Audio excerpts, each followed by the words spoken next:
Hello, wonderful viewers. Thank you for joining me. Today I want to do a reading, a medium reading from Diana, Princess of Wales. I haven't spoken to her yet. I haven't tried to speak to her yet. I'm sure other people have contacted her. She's a well-known figure. Queen of Wands. I just said Queen of Wales and Queen of Wands flies out. She was a pretty powerful woman with a purpose. Oh, okay. Yeah, she does want to talk. She wants to talk to the women, mostly, about this whole feminine rising thing. Oh, yeah. Okay. Let me go ahead and do a Celtic Cross for her, I think. All right, Diana. If you will, if you want to, yes, she's saying, I already told you I want you.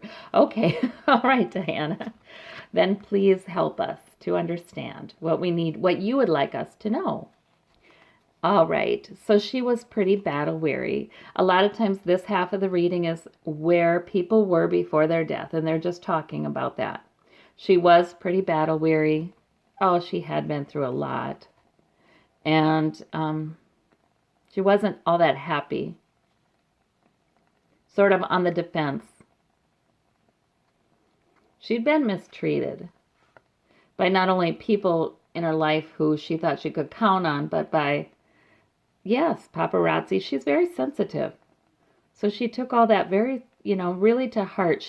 She had a hard time guarding her heart about that. She had a hard time putting a wall up there. And that's why, she could visit orphans with AIDS and hug them and hold them and bring them to her life. She didn't have a barrier there a lot of times, but that made for feeling a lot more vulnerable and traumatized.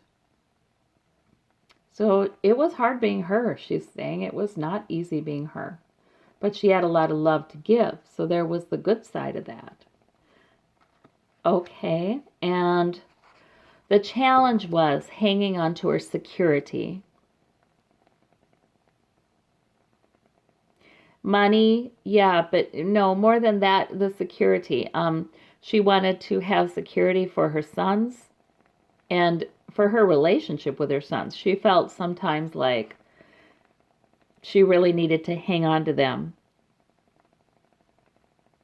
Like she was in danger of losing them or having them alienated from her. She really hung on to them tight. All right, in the past position, we have the Eight of Pentacles. She took comfort in her work, she's telling me. That she just took comfort in doing the next good thing. And it was very rewarding for her. And I'm kind of getting the chills right now because I'm remembering that Prince Harry had the same card in his character reading, in the same, in his character reading, suggesting that he takes comfort in that too. Just sort of steadily doing good things, being productive about it. When he's got stress, he likes that too. And maybe always. So she did. She enjoyed that. Above it all is the energy of the King of Cups. All right. Oh my gosh, I always do these readings and think, why didn't I look up the water signs of the people, the signs of the people involved? Who's a water sign? I don't know. Was Charles? I don't know. We'll clarify it. We'll find out. Please help me, Diana. Yeah, I kind of feel like it's Charles. I don't know if he's a water sign or not, but I kind of feel like he loomed large over her life at all times, even when they were divorced. And he would always be calm and stoic no matter what was going on, like the King of Cups is. So that could very well be. He always seemed calm. Let's see, underneath it all is the Ten of Swords.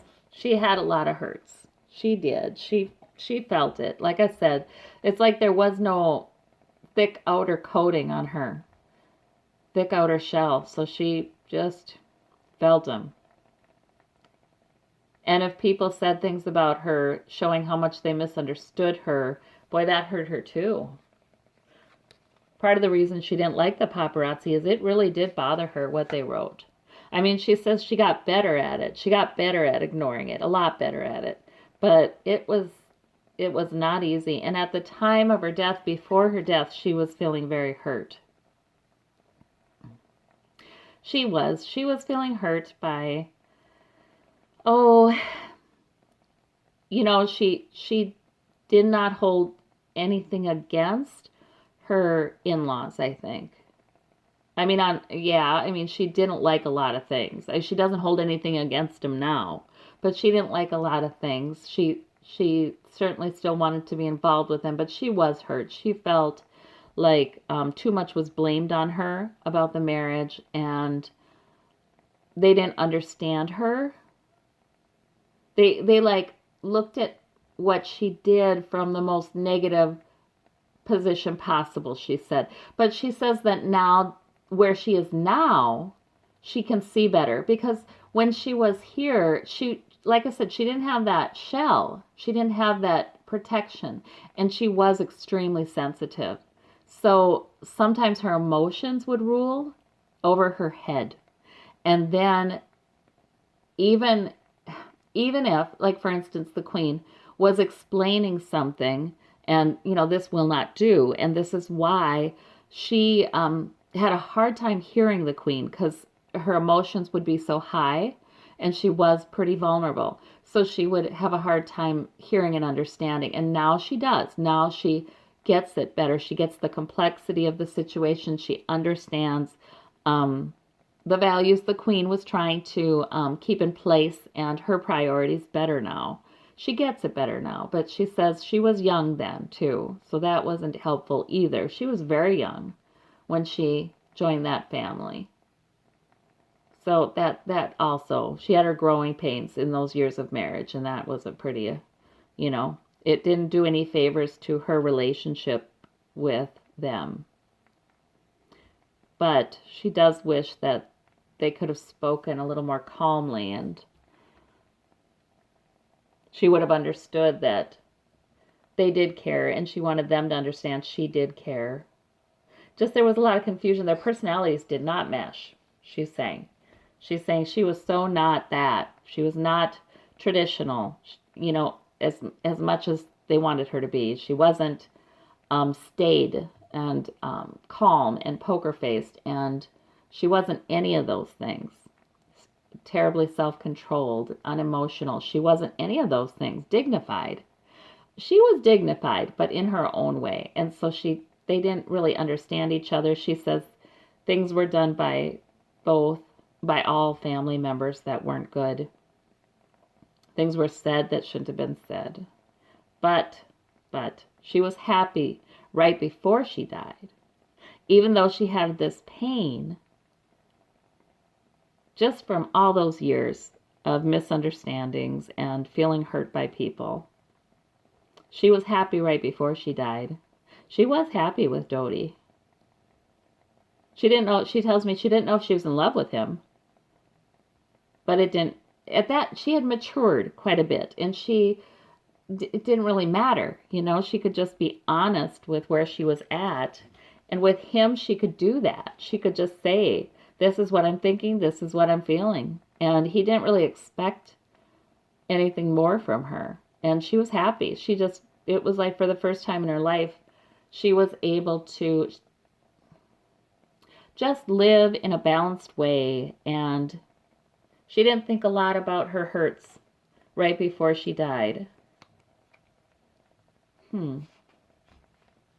She wants me to say more about this, the relationship with the royals. She said it was just doomed from the start in a way, because especially with Charles, because he was in love with someone else. He was in love with Camilla Parker Bowles, and in his mind, even though he may not have planned it from the start, in his mind, royals could have a mistress on the side. And that was permissible. And in the Queen's mind, actually, that's how you dealt with not being able to be with who you loved, you know? So she's like, it was doomed from the start. She felt kind of like she got roped in. You know, she was young. She wasn't understanding all of the players there. Yeah, she was terribly flattered. She does say, yeah, she was roped in. She doesn't hold bitterness about it, but I think she wants people to understand that, you know? That it was just a false premise from the start. And the root of the matter is world exploration. She got a lot of satisfaction out of that. Traveling to different parts of the world, learning about different people, helping, humanitarian efforts. She really did enjoy that. In the home environment was the devil. She was bedeviled. There weren't happy thoughts. When she was in England and needing to interact with Prince Charles, or at least even, you know, after they were done, she still knew what he was doing. And it did bother her. She felt chained to it. She felt very oppressed. She felt sort of caged, as much because of the paparazzi as the royal expectations. But she did not like being at home in England. No, she would rather be traveling. All right. And yeah, hopes and fears. She worried a lot. She worried a lot. She just was tense. She's telling me it felt like I was too sensitive to live. Too sensitive to live on this earth. You know? So there was always something troubling her. Always. If it wasn't one thing, it was another. It was worries, it was hurts, the royal life was very demanding, and the life in the public eye, and a marriage of dignity, even if it was a marriage of convenience, all those things were incredibly emotionally demanding, and she did not have it. She didn't have the tough outer shell to be able to handle that at all. She was sensitive. It was the wrong lifestyle for her. And outcome was Knight of Pentacles. And a lot of times this side is sort of what's going on with them now. She's telling me she continues her work. She continues her work, her humanitarian efforts, and she diligently does that, just like she did when she was here with this Eight of Pentacles. She doesn't see herself as anybody special. She really doesn't. She sees herself as a regular girl. You know, she was a regular girl when she got married. And she always stayed that. You know, she never saw herself as superior in any way. She feels like she's a regular person. She keeps doing work steadily because she finds that rewarding to help others. And it's a time of rest for her. Between battles, she's not coming back anytime soon. I wish I saw more happiness here. The Hanged Man. She's still processing some things, I think. She's definitely there with her boys and their kids and their wives, definitely. But I feel like she's still processing some things through. She's not totally in a place of absolute peace and love, oneness with the love. Although she says the love is there with her and she likes being closer to God and the love and whatever she would call that. You know, she loves that. She is happier. The peace, she tells me the peace is what's different. Like this Nine of Swords there. She doesn't have that anymore. She just doesn't have anything to worry about at all. And the complete security is lovely. She doesn't feel so vulnerable.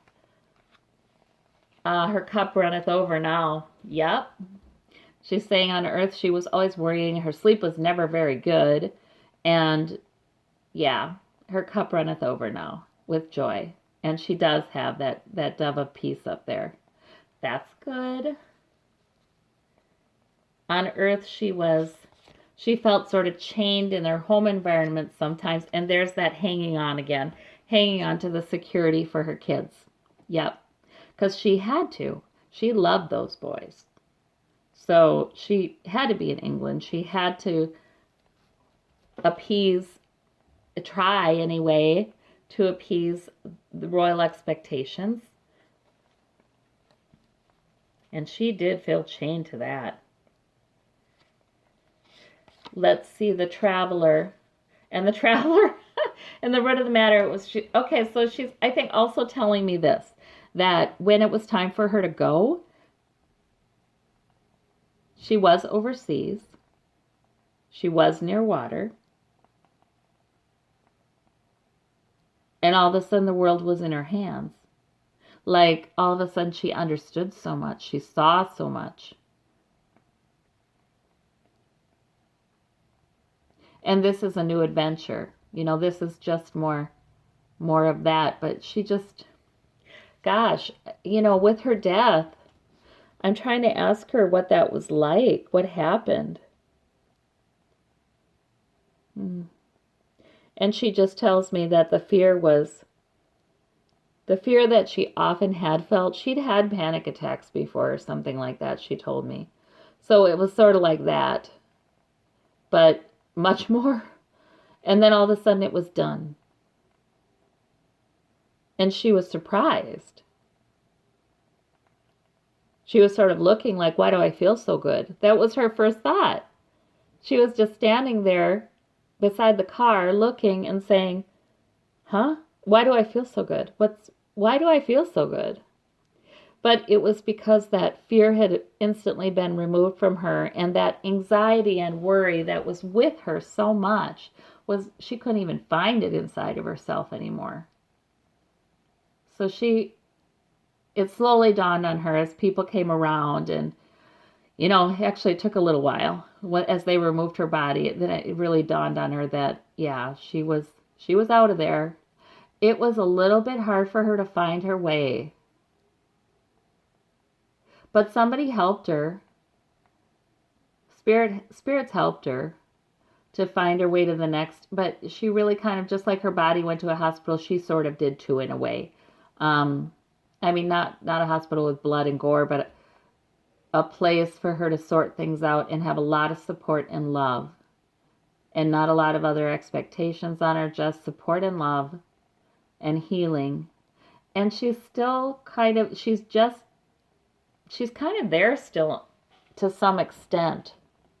I have no idea how it is over there on the other side. Are there areas where they can go, levels? I feel like there are, but it's hard to explain it's not like a hierarchy. It's not like that.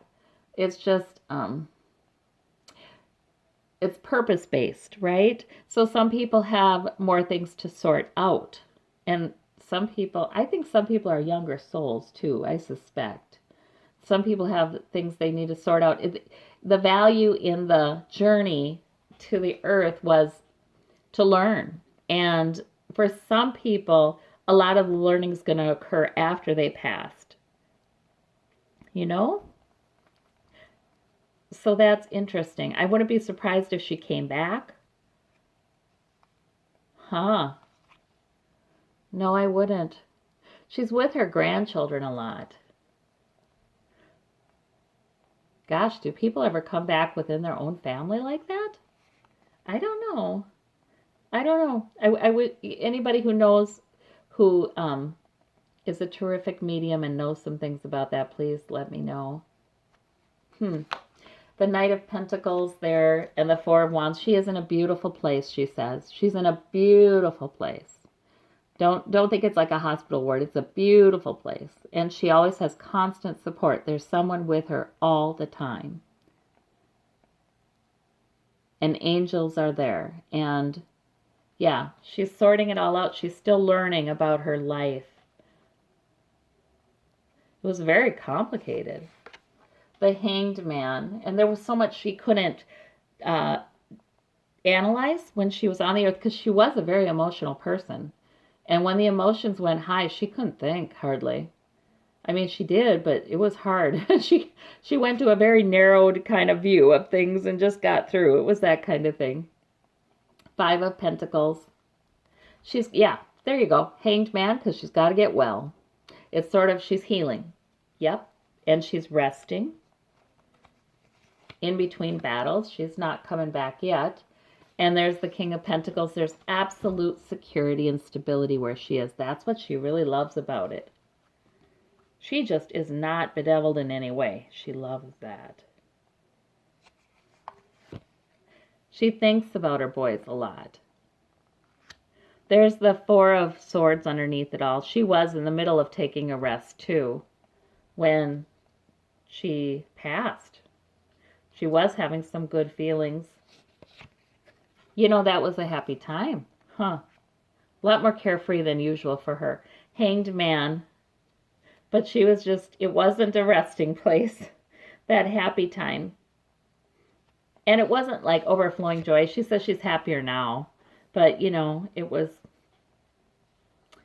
a stopping point. It was so that she was in a slightly more relaxed place, an open place when she was to pass. So that's why she was gifted with some joy before she left. So she'd be more receptive to help, spiritual help. The Magician is here. The security there, hanging on to the security of her boys and their security and stability. She'd do anything to do that. If she had to manipulate, she'd do that. She'd do anything to hang on to her relationships with them and their security in that. She knew they needed her.